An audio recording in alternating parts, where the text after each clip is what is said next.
বিসমিল্লাহির রহমানির রহিম। প্রিয় বন্ধুরা, যখন কোনো বান্দা এমন কোনো কঠিন পরিস্থিতিতে আটকে যায়, যখন সে বুঝতে পারে না আমি এখন কি করব, এই সংকট থেকে কিভাবে বের হব, তখন তার উচিত আল্লাহর এই গুণবাচক নামটি ধরে তাকে ডাকা। প্রিয় বন্ধুরা, আজ জানতে পারবেন, যখন মনে হয় সবকিছু হাতছাড়া হয়ে যাচ্ছে, ঠিক তখনই আল্লাহর একটি নাম আল ফাত্তাহ। আল ফাত্তাহু কিভাবে পড়বেন? যখন কেহ চরমভাবে কোনো আসক্তিতে লিপ্ত হয়ে যায়, সে খারাপ আসক্তি থেকে আল্লাহর কোন নামের বরকতে বের হওয়া যায় তা জানতে পারবেন।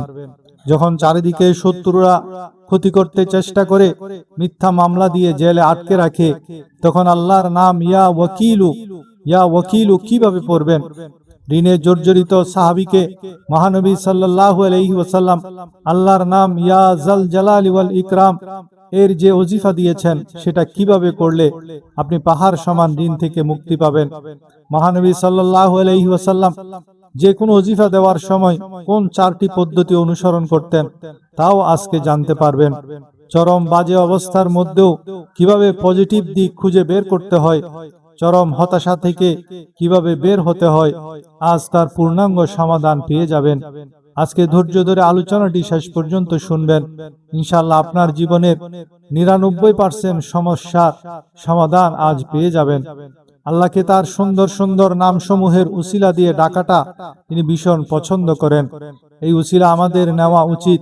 মহানবী সাল্লাল্লাহু আলাইহি ওয়াসাল্লাম ও আল্লাহর নামগুলোর উসিলা গ্রহণ করতেন। এখন আমি আপনাকে আল্লাহর ব্যাপারে চমৎকার ও ঈমান জাগ্রতকারী কিছু কথা শোনাই। এগুলো আল্লাহর গুণবাচক নাম ও হাদিসে কুদসি থেকে নেওয়া।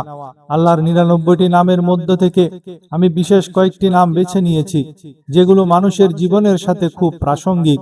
কারণ প্রতিটি মানুষই চায় তার সমস্যার সমাধান হোক, প্রতিটি মানুষ চায় তার জীবনে সুখ এবং শান্তির আগমন ঘটুক।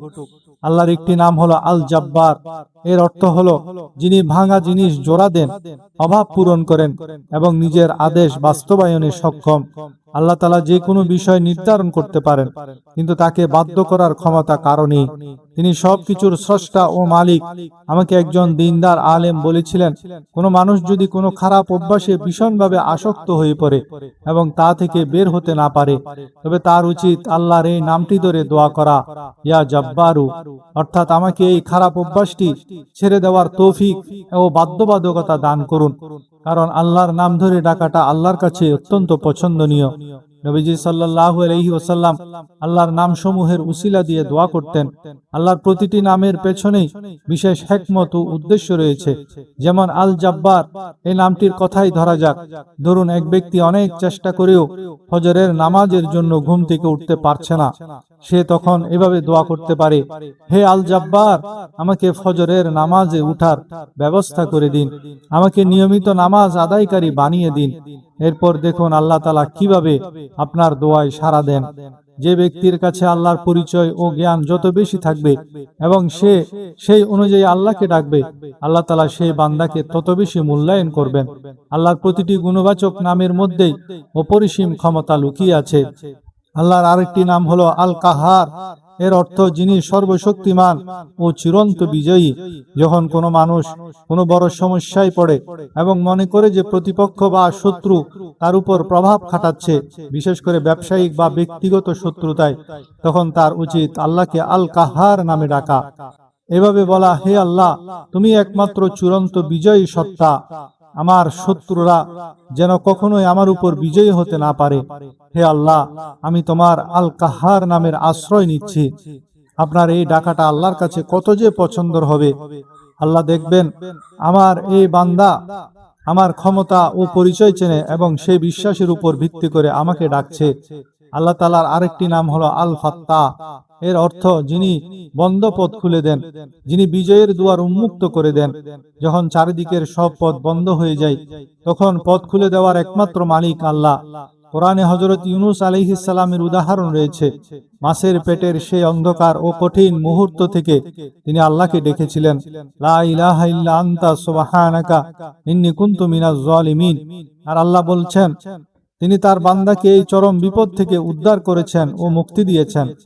তাই যখন কোনো মানুষ এমন কোনো পরিস্থিতিতে আটকা পড়ে যে সে আর বের হওয়ার পথ খুঁজে পায় না, বিশ্বাস করুন জীবনে এমন অনেক সময় আসবে যখন মানুষ নিজেকে একটি অন্ধকার কূপের মধ্যে আবিষ্কার করে। যেমন হযরত ইউসুফ আলাইহিস সালামকে তার ভাইয়েরা অন্ধকূপে ফেলে দিয়েছিল। সেখানে তার কি উপায় ছিল? কোনো রাস্তা ছিল না। বাইরে বের হলে ভাইদের ভয় এবং হিংস্র পশুর আক্রমণ, আর ভেতরে থাকলে ক্ষুধা তৃষ্ণার মৃত্যু।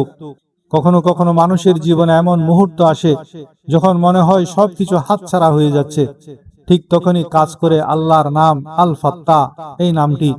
বান্দা তখন বলবে, হে আল ফাত্তাহ, আমার বন্ধ পথগুলো উন্মুক্ত করে দাও। এটি অত্যন্ত ক্ষমতাবান একটি নাম। এরপর আল্লাহর একটি নাম হলো আল ওয়াকিল। এর অর্থ যিনি সমস্ত বিষয়ের মূল অভিভাবক ও ফয়সালাকারী। মহাবিশ্বের প্রতিটি বিষয় আল্লাহর দরবারে গিয়ে চূড়ান্ত সিদ্ধান্ত পায়। আল্লাহর হুকুম ও জ্ঞান ছাড়া গাছের একটি পাতাও ঝরে পড়ে না। আল্লাহ অনুমোদন না দেওয়া পর্যন্ত কোনো কিছুই সংগঠিত হতে পারে না। প্রতিটি বিষয় আল্লাহর আদালতে যায়। সূরা ইউসুফে আল্লাহর এই আল ওয়াকিল রূপের কথা বিস্তারিত রয়েছে। ইউসুফ আলাইহিস সালামকে পতনের মুখে ফেলার জন্য তার চারপাশের মানুষ কত চেষ্টাই না করেছিল। তাকে মিথ্যা অপবাদ দেওয়া হলো, জেলে বন্দী করা হলো, কিন্তু চূড়ান্ত ফয়সালা কিন্তু তিনিই পেলেন, কারণ তার সম্পর্ক ছিল সমস্ত বিষয়ের চূড়ান্ত ফয়সালাকারী, সফলতা দানকারী আল্লাহর সাথে। যে বান্দার সম্পর্ক ও ভালোবাসা আল্লাহর সাথে তৈরি হয়ে যায়, তিনি আল্লাহকে ডাকেন, এবং যার পুরো ভরসা আল্লাহর উপর থাকে, আল্লাহ তাকে কখনোই হতাশ করেন না। পুরো বিষয়টি হলো আল্লাহর উপর পূর্ণ ভরসা ও বিশ্বাসের। আর এই বিশ্বাসের ফলেই অলৌকিক পরিবর্তন ঘটে। এমনকি আপনার কোনো চাওয়া যদি সাথে সাথে পূরণ নাও হয়, তবুও আল্লাহ আপনাকে সেই কঠিন পরিস্থিতি সহ্য করার মতো এমন এক আত্মিক শক্তি দান করবেন, যা কেবল ভুক্তভোগী মানুষটি উপলব্ধি করতে পারেন। আমি নিজের জীবনে অনেক কিছু অনুভব করেছি। যা চেয়েছি তা সব সময় পেয়েছি, আর যা পাইনি সেটার পেছনে নিশ্চয়ই আল্লাহর ভালো কোনো সিদ্ধান্ত ছিল ভেবে ধৈর্য ধরেছি। কিন্তু যারা অধৈর্য, যারা শুধু অভিযোগ করে, তারা কখনোই বুঝতে পারে না যে কোনো জিনিস না পাওয়ার পেছনেও কি কল্যাণ লুকিয়েছিল। মানুষ হিসেবে তো আমাদেরও কিছু দায়িত্ব আছে, তাই না? মানুষ যদি শুধু বলেই যায়, না না, সবকিছু আল্লাহ করবেন, আমার কিছু করার দরকার নেই, আমাকে ধৈর্য ধরতে হবে না, শুকরিয়া আদায় করতে হবে না, সব আল্লাহই করে দেবেন, নাউজুবিল্লাহ। এটা তো কোনো জাদুর প্রদীপের দৈত্যের মতো চিন্তা করা হলো। আল্লাহ তো কোনো জাদুর প্রদীপের দৈত্য নন, নাউজুবিল্লাহ।